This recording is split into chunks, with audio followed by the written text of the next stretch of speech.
información.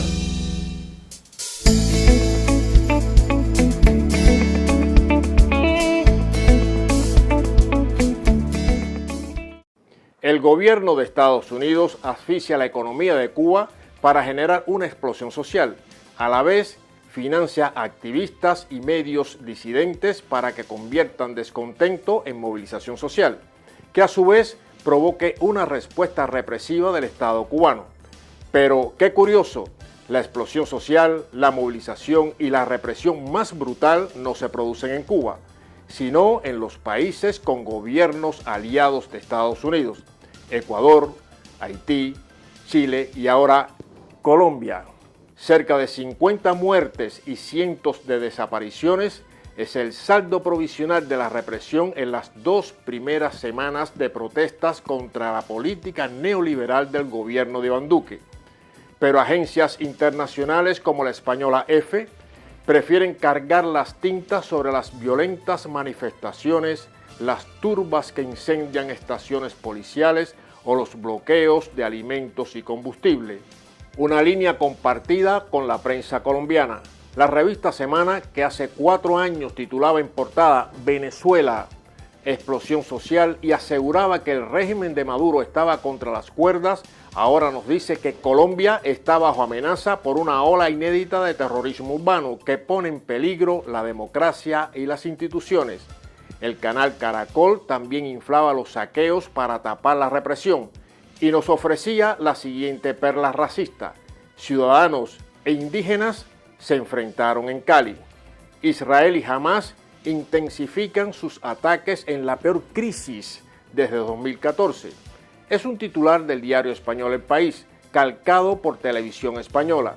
Así es como los medios equiparan 500 bombardeos israelíes y la muerte de 70 civiles en Gaza con el lanzamiento de cohetes palestinos en respuesta, con un saldo de 6 víctimas israelíes.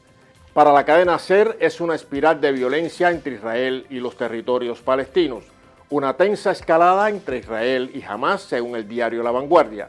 La gigantesca y ultramoderna fuerza militar de un Estado con armamento nuclear es, para la prensa occidental, comparable a los cohetes palestinos. Hace unos días, un joven gay era quemado vivo en Letonia. Si esto hubiera ocurrido en Rusia o Cuba, sería noticia de impacto, y la prensa occidental nos hablaría de la homofobia institucional en el país de Vladimir Putin o de Miguel Díaz-Canel. Pero como fue en Letonia, país de la Unión Europea, nos enteramos de este crimen homófobo por la prensa alternativa y seguimos sin saber quién es el presidente de Letonia. Leemos en The New York Times que Brasil enfrenta una epidemia de hambre que afecta a 19 millones de personas, casi el doble que en 2018. El sistema de salud está colapsado en varias ciudades del país debido a la pandemia, con una media de 3.000 fallecimientos al día. Es una catástrofe humanitaria en la nación que fue, con Lula como presidente, ejemplo mundial de reducción de la pobreza. En Cuba, por el contrario, aún sufriendo un duro desabastecimiento, las cifras de muertes por COVID-19 son 40 veces más pequeñas. Pero el fracaso, como han oído tantas veces, es el del socialismo cubano. Como Brasil, la India es uno de los grandes epicentros de la pandemia. A pesar de ser el mayor productor de vacunas del mundo, con plantas de AstraZeneca y Novavax, la India sufre una enorme crisis humanitaria por la COVID-19. Nos llegan imágenes de crematorios improvisados en parques, de cadáveres flotando en los ríos y de fallecimientos por falta de oxígeno en los hospitales. Si una sola de ellas correspondiera a China o a Cuba, ya nos hablarían del fracaso del comunismo. La agencia EFE titulaba que Cuba apuesta a la soberanía, entre comillas, tecnológica para frenar los contagios por la COVID-19. Euronews, que la isla presume de soberanía tecnológica.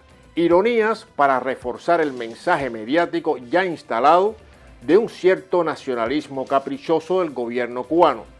Es cierto que la isla ha orientado su potencial a la creación de sus propias vacunas y respiradores artificiales, pero no es capricho ni presunción sino supervivencia frente al bloqueo de Estados Unidos, que ha cerrado en los últimos años todas las vías de ingresos del país y que hace un año, por ejemplo, provocaba que las dos compañías suizas que suministraban a Cuba respiradores artificiales, tras ser adquiridas por una multinacional estadounidense, dejaran de hacerlo.